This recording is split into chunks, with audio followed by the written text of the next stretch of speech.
hope that you are excited, you're anticipating encountering God, and you're also just wondering who that next hero is going to be that we're going to identify today and talk about. I hope you're ready for all of that. I hope and pray that you're present, meaning that we're here together. We're here in truth and spirit, but we're here together, and we're going to encounter God, and we're going to exalt Him and bring Him the glory He so deserves. And as we do that, we're going to start off by worshiping Him through song. So if you would just prepare your hearts to do that, we'll start off with a song, and then we will get into the teaching. Looking forward to spending time with you today, and I hope you are excited as well. Home. It's a place that feels comfortable, safe, and familiar. Home doesn't ask you where you've been or what you've done. Home is constant and reliable. And the one place where you know the porch light is always on and the door is always open. It's where you can just be you. And take a deep breath. And be still. And silent. Home is the presence of Jesus. And that's why we believe today you are home right now. Because as we gather, we are confident that Jesus is here too. We are all trying to find our way back home. A home not formed by bricks, chairs, stages, or lights. But rather a home made of imperfect people. Loving one another. Heading towards a common goal. And it doesn't matter how far you've wandered. Or how lost you may have become. God is waiting with arms wide open. Sprinting towards you. Waiting to welcome you home. This is what we know today. That God is in our midst. You belong here in this place with this family. No strings attached. And there is room here for you. Today, you are home. You are home. Welcome home. Welcome home. Welcome home. Welcome home.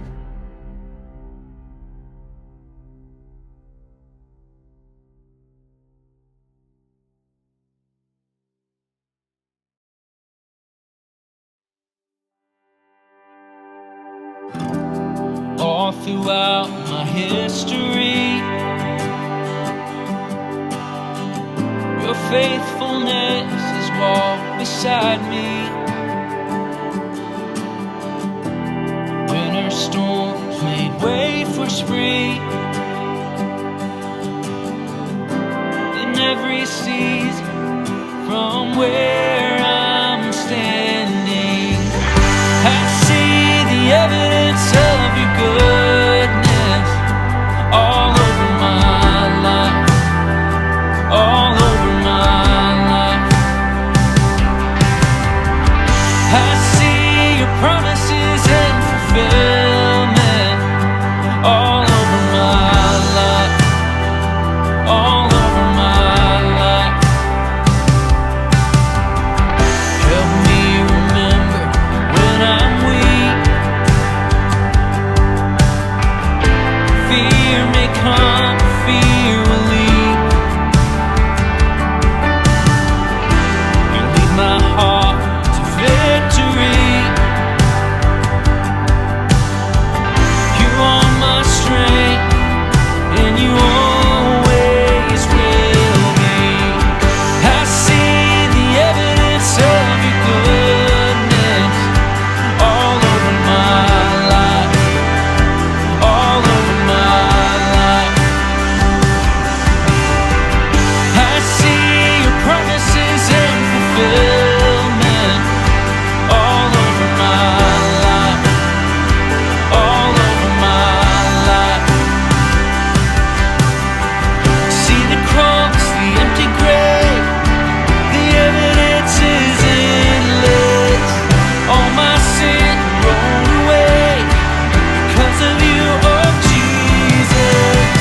See the cross, the empty grave, the evidence is endless. All my sin rolled away because of you, oh Jesus. I see the evidence of your goodness all over my life, all over my life. I see your promises and fulfillment all over my life,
The evidence is here.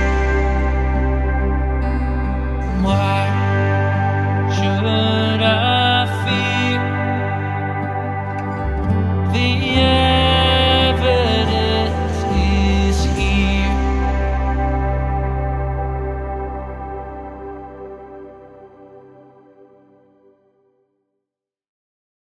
So as we continue on in our summer series called Heroes, we're going to yet look at another hero. And as I've been sharing with you, this is our big summer series where we're going through the Bible kind of chronological and just extracting a few men and women, and as they are heroes, and kind of looking at them and what made them a hero. And again, we've been through Noah, Abraham.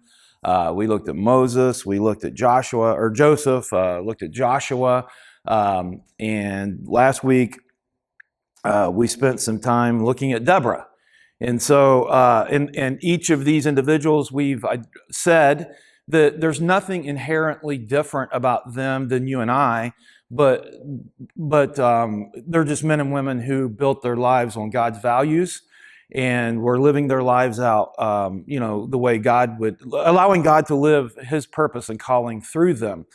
And it's the same exact thing that you and I are called to do as well. So again, these are just men and women who allow God to do extraordinary things in and through them. It wasn't them doing the things per se, but it was God doing, moving and doing what He wanted to do through them.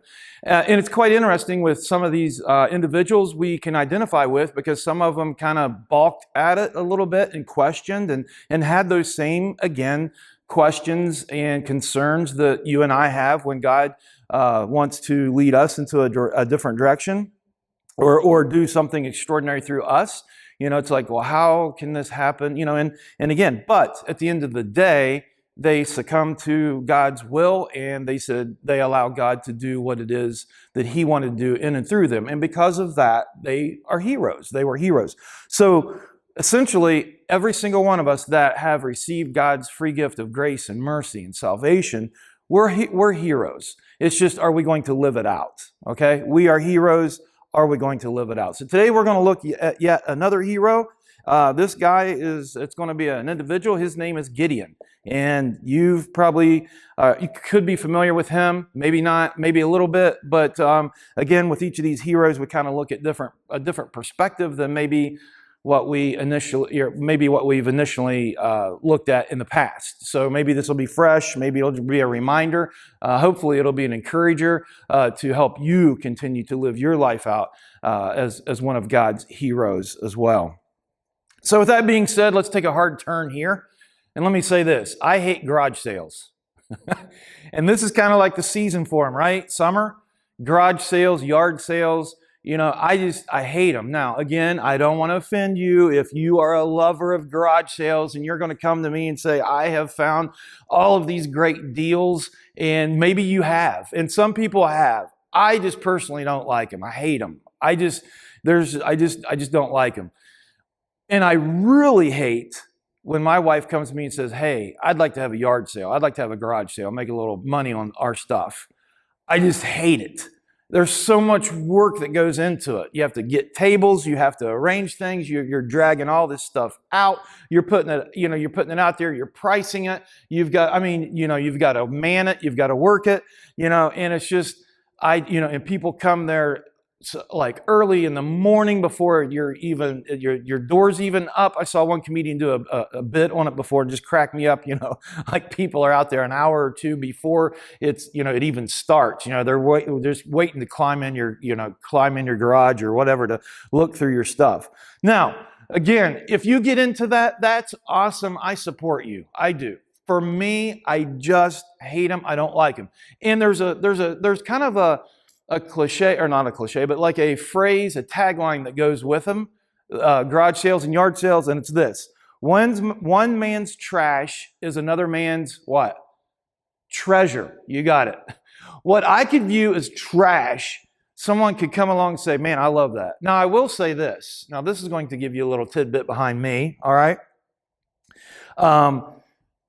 we burn through grills, barbecue grills. It's like we burn through them like crazy. You know, I'm always buying. It feels like I'm buying one every other summer because we use it. We use them year round, and they get rusted out and I don't know. And then I try to fix it, and it's just you never can buy the right parts to fix it, so you're modifying things. And so anyhow, this season and last season I just got me a really nice smoker. So I'm thinking this season I just didn't want to buy another grill, you know, because they're not cheap. And when you spend $300-400 on one, you're still getting something that's not that great, you know. So anyhow, we're driving through our subdivision, and I've never done this before, but there's a certain aspect of this I've done before, but someone had a grill sitting out at the end of their driveway that had a sign on it that said free, and then it said it works. So I drive past it, and then one of the kids says something, you know, like, hey, there was a grill sitting out there. And I'm like, oh yeah? So we backed it up, and I walk up and look at it, and I'm like, you know what? This grill's not that bad, man. This could get me through the summer. So we load up this grill in the van, right? This is one man's trash. It's going to become my treasure now, right? So we load this grill up, and they're just a few houses down from us. So we take it out, clean it up a little bit. It's in good condition. It could definitely get me by this summer for sure. So I clean it up and everything, and then I take my grill, which is not working. I mean, it's just not working whatsoever. It's done. It's scrap metal is what it is. So I take it out to the end of my driveway, and I take the sign that said off the other one that said free, it works, and I took a Sharpie and scratched out it works, and just took the sign that came off the one that I took that said free, taped that on there, and lo and behold, a few hours later, it's gone. My trash became someone else's treasure. Now that I can get behind. But for me, yard sales and stuff like that, I just can't do it. Now, that whole phrase, trash to treasure. Now, have you ever heard of a coffee? It's the highest priced coffee. Just track with me. I know this doesn't go with garage sales, but it's part of it. There's a coffee. One of the highest priced coffee is a coffee called Copa Luwak. All right, and it's very, very expensive, and it's very expensive based upon how it's produced. Now, I don't know if you've ever heard of this before. Maybe you have. When I first came to Element back in 2006, I did a message on Gideon, and this is kind of like I used this as well. So with the production of this Copa, or however you say it, Copa Luwak coffee, it takes a lot of time and energy because the farmers have to look across the land in forests for these beans that are these coffee beans. And what's unique about these coffee beans, they're ripe, but they've been ingested by the Asian palm civets, which is like a cat. It's not a cat, but it kind of looks like a cat. An Asian palm civet, which are found in Southeast Asia. So these Asian palm civet, I want to say civet cats, but again, they're not cats. But these Asian palm civets, they eat the coffee beans, which becomes ripe or maybe they're already ripe, but this bean goes through the digestive system of this Asian palm civet, and then these farmers take that bean and produce it from that. Now, I don't know if you know what that means, but what that means is it's coming out in the scat of these Asian palm civets. That's where the bean comes from, that coffee bean. So next time, if you ever have this type of coffee, just think this was partially digested by an animal, and it came out in its scat, and then the farmers take it and produce it from there. And it's one of the most expensive coffees that you can buy. Again, one man's trash is another man's treasure.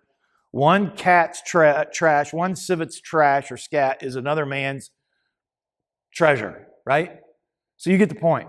So today, that's what I want to look at. I want to look at from trash to treasure. Now, I don't want to demean Gideon, but we're going to look at where Gideon was when God came to him and where he ended up. And it kind of goes along that same trajectory of trash to treasure, right? Now, Gideon was certainly not trash, but you can get the concept, hopefully, all right? So the first thing that we see is that God chooses Gideon, okay? And in Judges chapter 6, now we're back into the Judges again. You remember last week we talked about Deborah, and we talked about how the nation of Israel would do evil in the sight of the Lord. They would have a good judge, that judge would die, and then another judge would come up, and they weren't so good, so people started doing evil in the eyes of God. They were starting this downward spiral. God would use another nation to come up against them. Last week we saw that with Sisera, if you remember that whole story. Hopefully you do. And God was using them to get Israel's attention. They cry out to God. God then brings Deborah to save them from this other group of people, right? Same thing happens right now. They're in a place where they're crying out because the Midianites are persecuting them because they started doing evil in the eyes of God. So God was using this other group of people to get their attention, so they're crying out. So God is going to go to Gideon and use Gideon just like he did Deborah last week. So God chooses Gideon. In Judges chapter 6, verse 12, it says, "Then the angel of the Lord appeared to him," meaning Gideon, and he says this, "The Lord is with you, mighty warrior." That's what he says to Gideon. Now, what's really interesting is when you hear that, it's just like, wait a second, where is Gideon? Gideon is hiding out from the Midianites. He's kind of a coward. He's scared. He's afraid he's going to lose his life. So he's hiding out in a wine press, threshing wheat in a wine press. So he's really hiding out. He's really scared. He's hiding out. But yet God comes through this angel and speaks to him and says, "You mighty warrior." And it's just like, wait a second, that doesn't really line up. It doesn't look like he's a mighty warrior at this point in time. But the deal is, God always sees us in the way he's created us to be, not in the way we are. So a lot of times the way we are could be the antithesis of how God truly sees us, sees how he created us.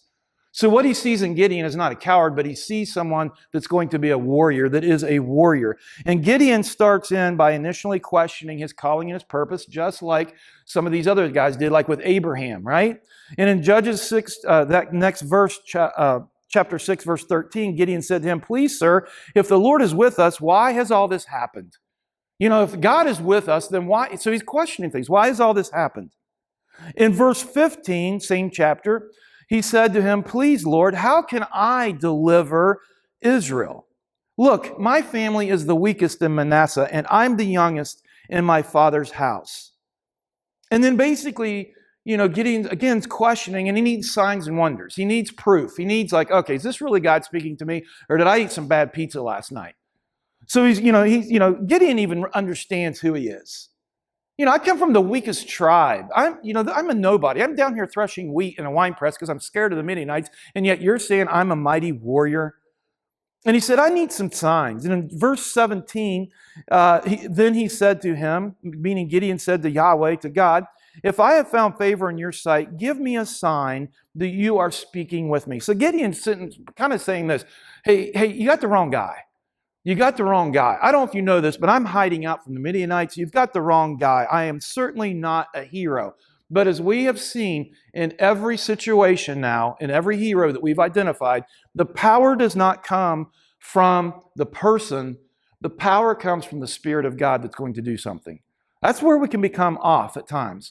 But God chooses Gideon because God knows, I'm the one that's going to do this, and I just want to do it in and through you, Gideon. Are you going to be susceptible to that? Are you going to consign with that? Consign with that. Are you going to go along with it? How's that? Are you going to go along with this? Are you going to allow me? Are you going to cooperate? Are you going to submit? Are you going to surrender and allow me to do something? Not you, but are you going to allow me to do something through you that I know what can happen? Right? So the first thing we see is God choosing Gideon. Okay? The second thing we see is Gideon's transformation, because that's really what happens next. Gideon surrenders, and you can read this whole story, and I'm paraphrasing some of this in my own words, but Gideon surrenders to the will of God. And in Judges 6, verse 25, it says, "On that very night, the Lord said to him, 'Take your father's young bull and a second bull 7 years old, then tear down the altar of Baal that belongs to your father and cut down the Asherah pole beside it. So Gideon goes from a coward to now he's going to go and he's going to destroy the gods, the false gods of Israel at that time. And that's why Israel is in the position they're in, being persecuted by the Midianites, because they have fallen to idolatry once again. And so he's going to go and he's going to destroy their identity, essentially what they're placing their identity in. He's going to destroy the altar of Baal, and he's going to destroy the Asherah pole. And it's really interesting because almost immediately the Lord asked Gideon to respond to his call to deliver Israel from Midian by taking some decisive actions against even his own family. Because this is where he's going to tear down his father's false gods. Okay? His father, had sold out to the Baal cult as well, and he was leading the community in the worship of this false idol. And just like Moses, God had said that through Moses, I should say, God had said that the altars to Baal and their accompanying Asherahs must be torn down. Baal was a very popular false idol, false god that I believe they got from the Canaanites, and they were falling into this trap. And part of Gideon's task was to go and to take something that was supposed to be sacrificed to Baal and tear down the Baal altar and use that sacrifice to Yahweh, and use kind of the Asherah pole as the wood to burn it. So he is making a statement. Talk about transformation. So he's going from being someone that's scared, that's going to take a very bold, decisive act in starting to help deliver Israel. Now, I think a couple of things that we can look at of why God asked him to do this is because God was going to redirect Israel's worship back to himself by starting with Gideon, by tearing down the Baal and Asherah pole and to reorient Israel's worship, to get their focus back onto him. Israel had this covenant relationship with God to where it was, I want you to worship me, obey me, and identify with me. That was their relationship with God, with Yahweh himself, and they had gotten away from it. They had gotten away from the exclusive worship of just him, okay? And through Gideon, this would start hopefully it would start a spiritual revival and renewal among the people. And it would also ensure that God's presence and favor would be with Gideon as they began to do this. Remember, we go back to Joshua when they had sin in the camp. God was not with them and they experienced some sincere defeat, which created this depressive state among the Israelites. It was because again there was sin in the camp. This was going to ensure God's presence to be with them as they would go and they would begin to defeat the people once again that were persecuting them. In this context, it was Gideon. It was the Midianites. So the first thing we see again is Gideon's calling, God choosing him, God saying, "This is what I want you to do. This is your purpose, Gideon." And Gideon succumbing to that or surrendering to that, submitting to God's will, and becoming so transformed that he would make a first really bold move by going against his father's false gods, where his father was helped leading this community into false worship. And so, again, through all of this, it would be a spiritual renewal. It would be, there can't be any other gods before, can't be any other gods except for me. And all of this was taking place through this first act of Gideon, and he was transformed. The third thing that we see is the unconventional strategy, the unconventional warfare that God is going to use through Gideon, and how Gideon, again, surrendered to the will of God, because, again, as I've shared with you, when God does things in and through us, a lot of times it just doesn't line up with our rationale. It doesn't line up with our logic. It just doesn't make sense. And in this situation, we're going to see the same exact thing. And this story may be familiar to you, but if it is, humor me. But I want you just to put yourself in Gideon's shoes. We first find him as a coward, in a sense, and now he's being transformed. He takes a bold move to reorient people's focus back to God, back to Yahweh, the one and only God, and that they're going to worship him and him only. And now God's going to use them to overcome the Midianites, to conquer the Midianites. And just like we saw through Joshua, just like we saw last week through Deborah, again, we're going to see this unconventional warfare.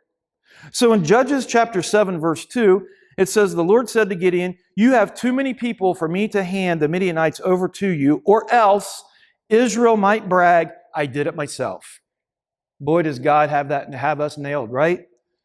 There was a story or a joke of three young guys in a car, cocky guys. They get pulled over by the police.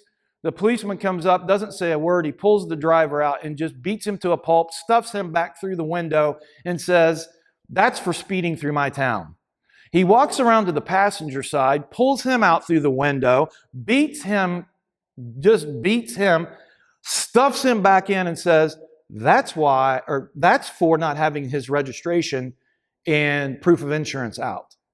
And then he reaches through, grabs the guy in the back seat, pulls him out, beats him to death, not to death, but just beats him, stuffs him back in, and the guy says, wait a second, I can understand about him, the driver, and about him, but what about me?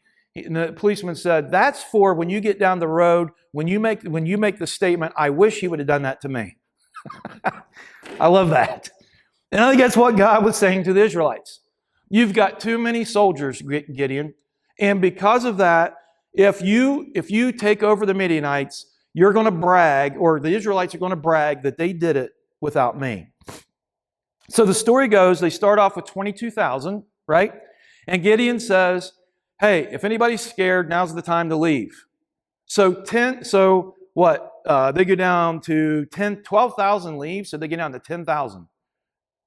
Now they get down to 10,000. So then God says, that's still too many.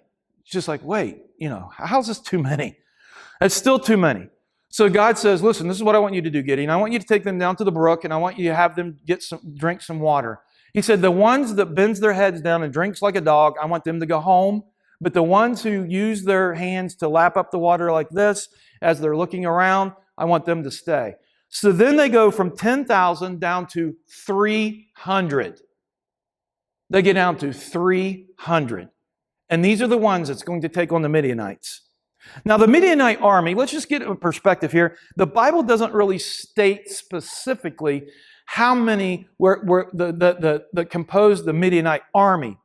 But in chapter 8, verse 10, we can speculate that there was at least somewhat around 135,000.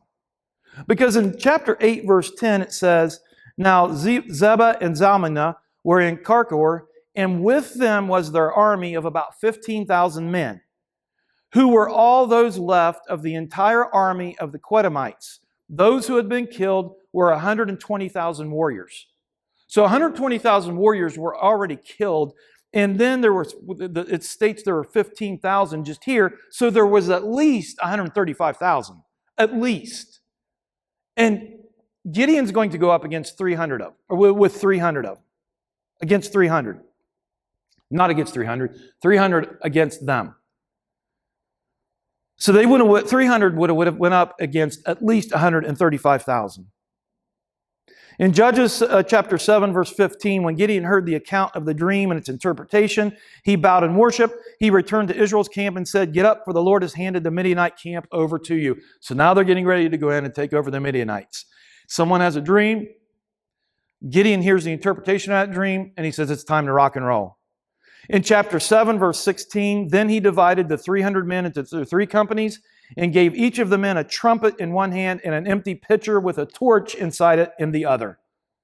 300 of them get into place. Remember, I said this was unconventional warfare, right? An unconventional strategy. 300 men that's going to go up against these Midianites. And what they have is this. They have a sword in one hand, but they have a trumpet. They have an empty pitcher that has a torch in it.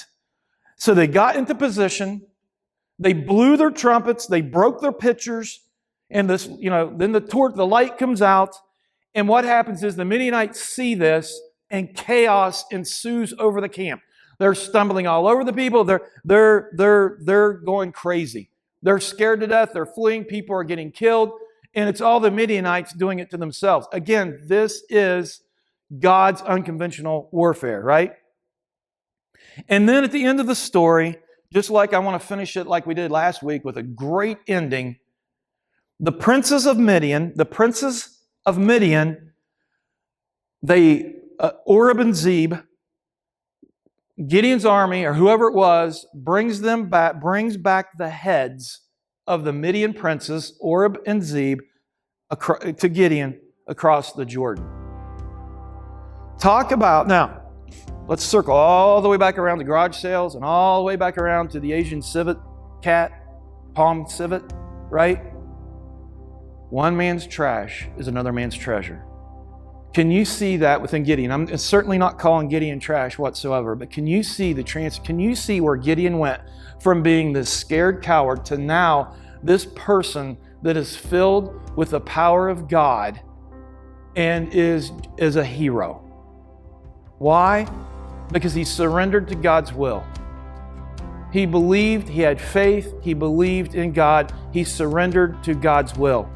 And because of that, God was able to do incredible things. And incredible things God did. This unconventional strategy, the courage that God's Spirit placed into Gideon. Starting off by taking down the Baal worship and the Asherah pole to refocus the nation's eyes back onto the one true God, Yahweh. The one true God that they had a covenantal relationship with. A spiritual renewal, a spiritual revival that was going to be birthed once again in God's people. Starting with someone that we find threshing wheat in a wine press, hiding out from the Midianites because he was scared. Questioned the calling, but eventually embraced it and was absolutely transformed and used in a very powerful way by God. Gideon didn't have these inherently superpower characteristics that you and I don't possess. In fact, we identify with him. Where God found him, the questions, the concerns, the fear maybe, but then eventually surrendering to the will of God and being just transformed. Gideon was truly a hero. I would like for you, if you would, to go back in chapter 6 of Judges, chapter 7, and read the story. Read the story again. Ask yourself, am I a hero? Am I allowing God to do whatever He wants? Am I surrendering to the will of God, allowing Him to transform me into a hero that He wants me to be? Remember, He always sees us not really how we see ourselves at times, but how He created us and what our true identity is. And will we live out in that true identity as a hero? I hope and pray that is what we do. It was great being with you this week. Please join us back here next week as we identify yet another hero. We'll see you then.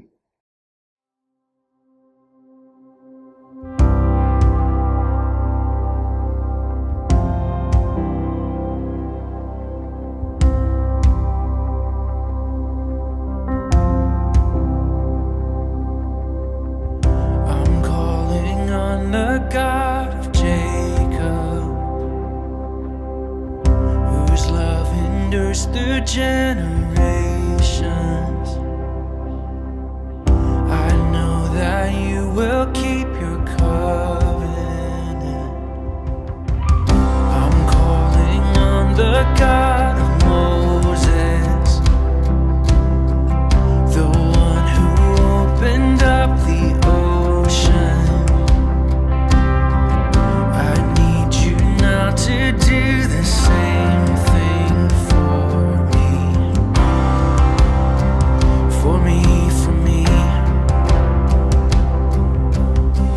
Oh God, my God, I need you. Oh God, my God, I need you now.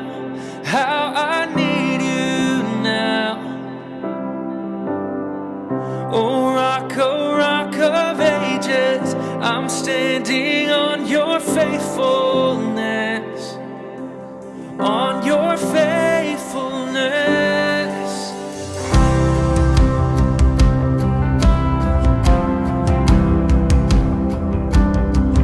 I'm calling on the God of Mary, whose favor rests upon the lowly.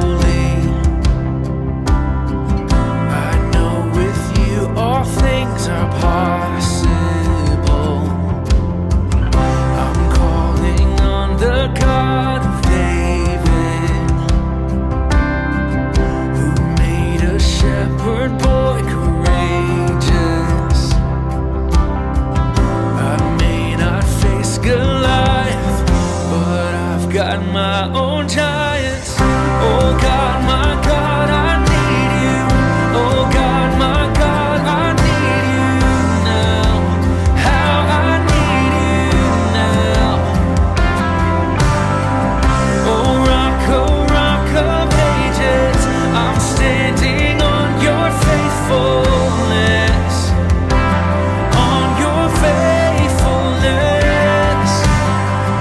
Oh God, my God, I need you. Oh God, my God, I need you now. How I need you now. Oh rock of ages, I'm standing on your faithfulness. On your faithfulness.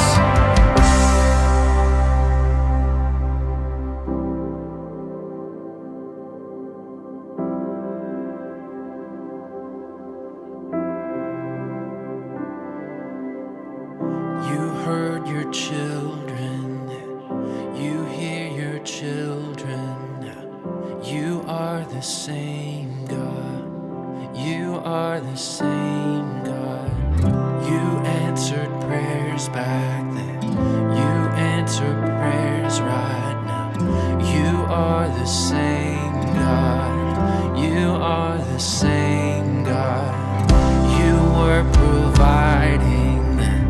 You are providing now. You are the same God.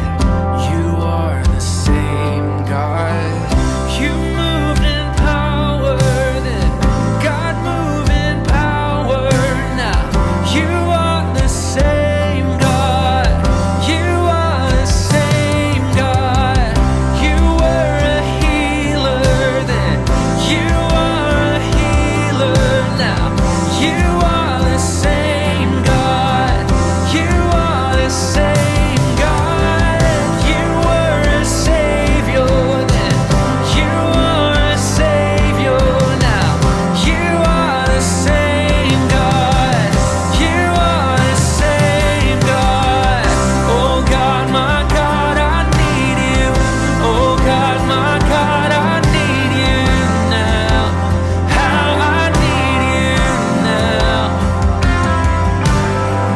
Oh rock of ages, I'm standing on your faithfulness.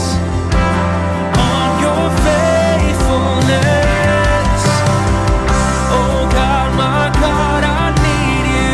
Oh God, my God, I need you now. How I need you now. Oh rock of ages, I'm standing on your faithfulness. On your faithfulness.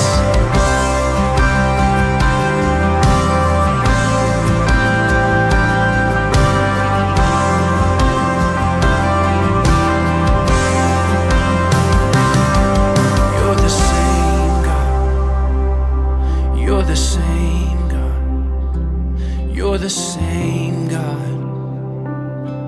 You're the same God. You freed the captives then. You're freeing hearts right now. You are the same God. You are the same God. You touch the lepers then. I feel your touch right now. You are the same God. You are the same God.